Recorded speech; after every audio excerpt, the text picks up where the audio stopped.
कैसे हैं आप सब माय डियर। उम्मीद करेंगे आप बहुत अच्छे हो वहाँ पे होगी और आप सभी एग्जामिनेशन देके बाहर आ चुके होंगे। यहाँ पे माय डियर फ्रेंड्स, मैं आप सभी के साथ में सीबीएसई बोर्ड क्लास 12 के इंग्लिश के जो पेपर आपका सॉल्व जो आपका हुआ था अभी, मैं उस पेपर के सॉल्यूशन की ओर मूव ऑन करता हूँ यहाँ पे। ठीक है, यहाँ पे हम बात करेंगे कि किस क्वेश्चन के राइट आंसर्स क्या होने चाहिए थे। रीडिंग स्किल की मैं बात करूँ या मैं लिटरेचर क्वेश्चन की मैं बात करूँ। जी हाँ, आपके सब्जेक्ट एक्सपर्ट्स द्वारा इस पेपर को सॉल्व किया गया है। तो उन्होंने जो सॉल्व करके मुझे मेरे पास भेजा है, मैं उसको आप साथ में डिस्कस करूंगा। मैं आप सभी को बता देता हूँ ये सभी आंसर्स बिल्कुल करेक्ट होने वाले हैं, बिकॉज आई टोल्ड यू कि सभी क्वेश्चंस के आंसर्स आपके सब्जेक्ट एक्सपर्ट्स द्वारा बताए गए हैं। ठीक है, चलिए मूव ऑन करते हैं। यहाँ पे मैं सीधे ले चलता हूँ क्वेश्चन पे और मैं सीधे ले चलूंगा आपको आंसर्स पे। ठीक है, अब आप माइडिया आप जानते हो कि जो पैसेज पूछा गया था आपके पेपर के अंदर में आज के, इसमें कुछ राइटिंग, कुछ आपको लिखना भी होता है कुछ क्वेश्चंस में, और तो कुछ क्वेश्चंस में आपको सिर्फ टिक करना था। क्योंकि बच्चे मैंने क्या कहा, मैं यहाँ पे लिटरेचर पोर्शन भी कवर करूंगा और लैंग्वेज पोर्शन भी कवर करेंगे, यानी जो रीडिंग स्किल है उसको भी कवर करेंगे। और मैं अगर जो रिटर्न का आंसर्स अगर मैं एक्सप्लेन करने चला जाऊंगा तो समय लग जाएगा, इसलिए जितने भी एमसीक्यू थे ना मैं उसको कवर करने वाला हूँ यहाँ पे। तो इस पूरे पेपर के अंदर में जितने एमसीक्यू थे उसको फटाफट देखेंगे, क्योंकि आप सभी को तैयारी भी करनी है आपके अगले पेपर के लिए। अगला पेपर हम सभी कॉमर्स स्ट्रीम के स्टूडेंट्स का मेन पेपर आ रहा है इकोनॉमिक्स का, उसकी सबसे अच्छी तैयारी हम यहाँ पे करवाई जाएगा आपके चैनल आदित्य कॉमर्स पे। आइए बढ़ते हैं यहाँ पे क्वेश्चन, जैसे क्वेश्चन नंबर 1 था, इसमें रिटर्न का पार्ट था, मैं इसमें नहीं जा रहा हूँ, आपको थोड़ा सा मैं बता देता हूँ ऐसे ही अगर जाना चाहो तो, कि आपको बताना था इस प्रकार से इस क्वेश्चन के अंदर में कि जो ह्यूमर होता है ये बहुत अच्छा काम होता है। ह्यूमर अच्छा क्यों है? ह्यूमर अच्छा इस वजह से क्योंकि ये किसी को हंसा सकता है। तो ये उसका दूसरा नेगेटिव इम्पैक्ट क्या है कि जिनके पास बहुत अच्छा ह्यूमर होता है ना, वो किसी को भी क्रिटिसाइज कर सकते हैं ना, ये आपको ऐसा कुछ बताना था इसका आंसर्स में। तो खैर मैं सीधे ले चलता हूँ उन क्वेश्चन पे जिसमें आपको सिर्फ आंसर्स को टिक करना था या जिसमें बहुत शॉर्ट में लिखना था आपको। ठीक है, तो जैसे देखिए यहाँ पे क्वेश्चन नंबर देखिए 4 पे चलते हैं, यहाँ पे क्वेश्चन नंबर 5 पे चलते हैं यहाँ पे। और क्वेश्चन नंबर 5 के अंदर राइट आंसर फिर आपका यहाँ पे था, वो था आपका लाइटेन। 5वें का राइट आंसर क्या था? लाइटेन आपका हो जाएगा। 6th क्वेश्चन की बात करता हूँ। 6th क्वेश्चन का राइट आंसर ऑप्शन नंबर मेरा सी था, people having similar interest and attitude था बच्चे।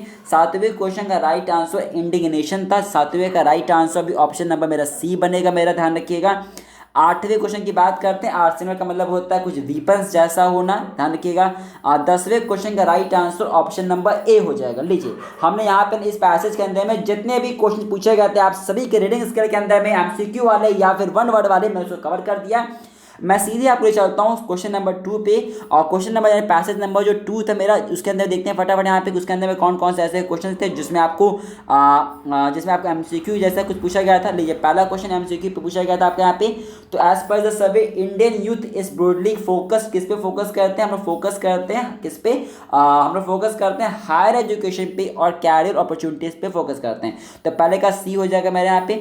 सेकंड क्वेश्चन पे कुछ लिखना था, मैं इसमें नहीं जा रहा हूँ। थर्ड क्वेश्चन पर लिखना था, मैं इसमें नहीं जा रहा हूँ। 4th क्वेश्चन की अगर मैं आपसे बात करूँ, यहाँ पे देखिएगा, अगर मैं 4th क्वेश्चन की मैं बात करूँ यहाँ पे, तो 4th में आपको सेंटेंस और कंप्लीट करना था प्रोग्राम को लेकर। तो इसमें आपको ये बताना था कि जो अवेयरनेस, अगर अवेयरनेस लाई जाएगा तो क्या होगा, एम्प्लॉयमेंट की अपॉर्चुनिटीज और बढ़ जाएगी। यही आपको यहाँ पे सेंटेंस को लिखना था कंप्लीट करने के लिए। 5वें सेंटेंस जो क्वेश्चन नंबर 6 था, इसमें बताना था कि कौन सा एडॉप्शन है, कौन सा कंपिटेंसीज होगा। तो जो रिया का जो सेंटेंस ए था, जो सेंटेंस नंबर पहला था, वो एडॉप्शन को शो करता है, और सेंटेंस नंबर जो 2 है मेरा, वो कॉम्पिटेंसी को शो करता है। ठीक है, आगे बढ़ जाओ। देखो, फिर 7वां क्वेश्चन लिखना था, उसको फिर उसमें मैं नहीं जा रहा हूँ। 8वें क्वेश्चन में फिर से एमसीक्यू था और इसका right answer option number C बन जाएगा, सी बन जाएगा। ठीक है, अब आइए फटाफट मैं ले चलता हूँ पहले आपको यहाँ पे लिटरेचर पोर्शन की ओर। यहाँ पे लिटरेचर पोर्शन की ओर यहाँ पे फिर यहाँ पे जितने भी एमसीक्यू थे मैं उसको कवर कर रहा हूँ। ठीक है ना, फिर यहाँ पे आप लोगों से रिक्वेस्ट करूँ कि आज कोई बार जरूर शेयर कर दीजिएगा दोस्तों के बीच में। देखिए, रिटन पोर्शन कुछ इस तरीके से है ना, जैसे आपने पूरे पेपर के दौरान में अगर रीडिंग की मैं बात करूँ या फिर मैं लिटरेचर पोर्शन की बात करूँ, जिसमें आपको कुछ लिखना होता है ना, in that you will get a marks for writing something. But MCQ में तो गलत हो जाएगा, तो पूरा गलत हो जाएगा, उसमें एमसीक्यू कवर करके आपको बता देता हूँ। ठीक है, तो द फर्स्ट जो इसका राइट आंसर हो जाएगा इस पैसेज का आइडिया, जो आपका एक्सपर्ट्स का मानना है यहाँ पे, वो हो जाएगा ऑप्शन नंबर बी। पहले राइट आंसर ऑप्शन नंबर मेरा बी बनेगा, रखिएगा। एक राइट आंसर ऑप्शन नंबर मेरा बी बनेगा, that is an important decision that has been taken by the government. तो इसका राइट आंसर क्या हो जाएगा? ऑप्शन नंबर मेरा जो बी हो जाएगा, वो इस क्वेश्चन का राइट आंसर पे यहाँ पे बन जाएगा। सेकंड क्वेश्चन की बात करता हूँ, इसके अंदर में दोनों स्टेटमेंट बिल्कुल करेक्ट है यहाँ पे, और करेक्ट एक्सप्लेनेशन भी था, यानी कि सेकंड का राइट आंसर ऑप्शन नंबर मेरा ए बन जाएगा, ध्यान रखिएगा। थर्ड में बात करता हूँ यहाँ पे जो सेंटेंस लिखा गया था, data calculated to soothe them out of their with, the phrase soothe them out of their with, इसका मतलब क्या होता है?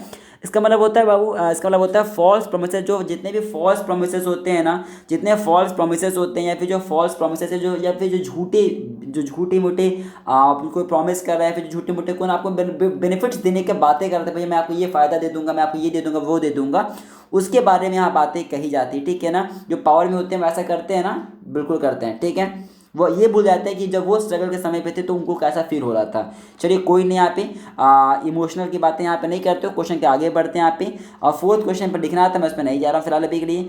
पांचवें क्वेश्चन का राइट आंसर क्रिटिसाइज हो जाएगा। फिफ्थ का राइट आंसर क्रिटिसाइज हो जाएगा।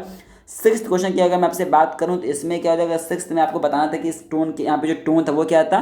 तो उसमें आप बताओ कि वो बहुत ही कंडेम्ड कर रहा है, कंडेम्ड करने की जो एक्सप्लॉयटेशन किया जाता है, या फिर जो गरीबों के साथ जो झूठे वादे किए जाते हैं उस पर कंडेम्ड करने का प्रयास किया गया इसके अंदर में, ठीक है। अब आ जाओ फटाफट यहाँ पे, मैं और प्ले चाहता हूँ आपको, और देखिए, और कीपिंग क्वाइट का ये पैसेज पूरा आपको दिया गया था। तो देखिए यहाँ पे क्या हो जाएगा, यहाँ पे बताना था कि the poet uses the expression single minded. Single minded मतलब क्या होता है, जब कोई पर्सन क्या करता है, केवल एक ही चीज़ पे फोकस करता है, ठीक है। सिंगल चीज, एक ही चीज़ पे फोकस करता है, वो कांस्टेंट होके, उसी की बात हो रही है, बिना सेल्फ रिफ्लेक्शन के या बिना इनर सेंस के, ठीक है, ध्यान रखिएगा। सेकंड पे कुछ लिखना था, मैं इस पर फिलहाल अभी नहीं जा रहा हूँ। थर्ड क्वेश्चन की अगर मैं आपसे बात करता हूँ तो थर्ड क्वेश्चन में दोनों स्टेटमेंट बिल्कुल करेक्ट हैं और सही एक्सप्लेनेशन भी दिया जा रहा है। तो तीसरे का right answer option number A हो जाएगा यहाँ पे फ्रेंड्स। क्वेश्चन नंबर फोर्थ में बात होती है by the expression keeping our lifes moving, the poet refers to, the poet refers करना चाहता है कि जो हम ह्यूमन एक्टिविटी की जो कंटिन्यूसली हम लोग जो इतना काम करते हैं ना, जो कंटिन्यूस रस है ह्यूमन एक्टिविटी का, उसके बारे में बात हो रही, ध्यान रखिएगा।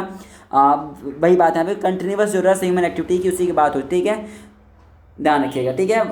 बिल्कुल उनके पास बिल्कुल समय नहीं रहता कि वो और कोई काम कर पाए, मतलब वो इतना, because they are so much busy in the human activity, that's why. Fifth question की बात करो तो इसमें आपको टिक करना था, तो इसका राइट आंसर ऑप्शन नंबर मेरा डी बन जाएगा, ठीक है। डी जब इसको कवर कर लिया फिर यहाँ पे, अब आइए देखते हैं, आप जल्दी से देखिए, आगे बढ़ते हैं, देखिए फिर यहाँ पे फिर से यहाँ पे क्वेश्चन की बात करते हैं। मेमोरीज ऑफ चाइल्डहुड पे बेस्ड एक क्वेश्चन पूछा गया था आपको यहाँ पे, इसमें आपको कुछ लिखना था, फिर उसमें मैं नहीं जा रहा हूँ यहाँ पे, बट मैं थोड़ा सा आपको एक्सप्लेन कर देता हूँ। देखिए पहले क्वेश्चन का राइट आंसर क्या हो जाएगा, पहले क्वेश्चन का राइट आंसर था वो हो जाएगा डिस्क्रिमिनेशन एंड अनटचेबिलिटी। पहले राइट आंसर क्या हो जाएगा, डिस्क्रिमिनेशन एंड अनटचेबिलिटी, इसका राइट आंसर फिर यहाँ पे बन जाएगा। सेकंड क्वेश्चन की मैं बात करता हूँ, देखिए सेकंड क्वेश्चन की अगर मैं आपसे बात करता हूँ, second question right answer option number B हो जाएगा, that the speaker was angry and the condemning हो जाएगा। तीसरे क्वेश्चन की मैं बात करता हूँ, देखिए फ्रेंड तीसरे क्वेश्चन का राइट आंसर क्या हो जाएगा, तीसरे क्वेश्चन का राइट आंसर फिर आपको जो बन जाएगा यहाँ पे वो बन जाएगा differences and the anger against the differences and the anger against the discrimination, इसका राइट आंसर फिर यहाँ पे बन जाएगा। फोर्थ क्वेश्चन क्या, मैं आपसे बात करता हूँ तो फोर्थ का हो जाएगा डीह्यूमनाइजिंग हो जाएगा। तो फोर्थ का राइट आंसर डीह्यूमनाइजिंग मेरा हो जाएगा। अगर मैं इसके और पार्ट की बात करूँ जो on the face of it से पूछा गया था यहाँ पे, तो years I have take it steadily, the above line speaks of the speaker, किसकी बात करता है ये, तो ये पेशेंस की बात करता है, ये रीसाइलेंस की बातें करता है, ध्यान रखिएगा, ठीक है ना, पेशेंस रीसाइलेंस की बात करता है। सेकेंड क्वेश्चन में क्या था यार, सेकेंड क्वेश्चन थोड़ा सा आपको लिखना था, तो फिलहाल उस पर मैं नहीं जा रहा हूँ यहाँ पे। और थर्ड क्वेश्चन की बात करते हैं, तो थर्ड का right answer option number C हो जाएगा, his acceptance of reality and the positive attitude मेरा बन जाएगा। और फोर्थ में फिल इन द ब्लैंक्स था, mister lamps handicap has not affected, इसका क्या हो जाएगा, अफेक्टेड, इसका राइट आंसर बन जाएगा अफेक्टेड, ठीक है। आइए आगे बढ़ते हैं यहाँ पे। अब देखो नाइन्थ क्वेश्चन में फिर से वहाँ पैसेज था, I think it is from the ports and the pankies से क्वेश्चन पूछा गया था। तो देखो जल्दी से बात करते हैं, पहला क्वेश्चन था, what does the writer mean by the phrase indoor shooting in the first line of the extract. तो माय डियर इंडोर शूटिंग का मतलब होता है यहाँ पे, इंडोर शूटिंग मतलब क्या होता है यहाँ पे, इंडोर शूटिंग मतलब होता है कि जो स्टूडियो के अंदर कोई चीज़ होता है ना, आर्टिफिशियल लाइटनिंग के माध्यम से, आर्टिफिशियल लाइटनिंग के थ्रू उसे कहते हैं इंडोर शूटिंग। यानी जब बाहर का, हम बाहर आउटडोर में नहीं जा रहे हैं, बाहर नहीं जा रहे हैं, अंदर जब उस तरीके की आर्टिफिशियल सिचुएशन क्रिएट कर देते हैं उसे कहते हैं इंडोर शूटिंग, ठीक है।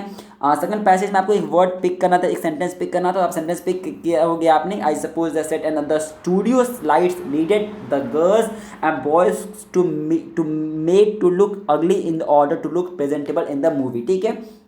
खैर तीसरे में टिक करना था, तीसरे का राइट आंसर फिर आपको लोवेस्ट हो जाएगा, लोवेस्ट हो जाएगा। चौथे में सेंटेंस कंप्लीट करना था आपको, यहाँ पे रिफर्स करना था, तो आप इसमें रिफर्स क्या किया था आपने यहाँ पे फोर्थ के अंदर में माय डियर।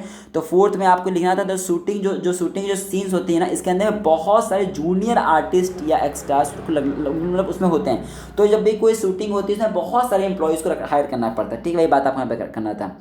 पाँचों में आपको सेंटेंस को कंप्लीट करना था, तो इसका right answer option number C बन जाएगा, ध्यान रखिएगा। सिक्स्थ क्वेश्चन की अगर मैं बात करूँ तो sixth question right answer option number मेरा बी बन जाएगा। A system of ranks according to the importance of work has been followed हो जाएगा। आइएगा आगे बढ़ते हैं यहाँ पे। इसके और पैसेज क्यों चलते हैं यहाँ पे, और पैसेज द लास्ट लेसन पे क्वेश्चन था। इसका राइट आंसर फ्रेंड पहले का रिग्रेटफुल हो जाएगा, रिग्रेटफुल हो जाएगा। और दूसरे का right answer option number C, a source of distraction from the learning हो जाएगा मेरे यहाँ पे। तीसरे क्वेश्चन की अगर मैं आपसे बात करूँ तो इससे मैं लिखना था, फिर उस पर मैं नहीं जा रहा हूँ मैं यहाँ पे। फोर्थ क्वेश्चन की बात करते हैं, इसका राइट आंसर हो जाएगा नॉट लर्निंग देयर लैंग्वेज हो जाएगा यहाँ पे।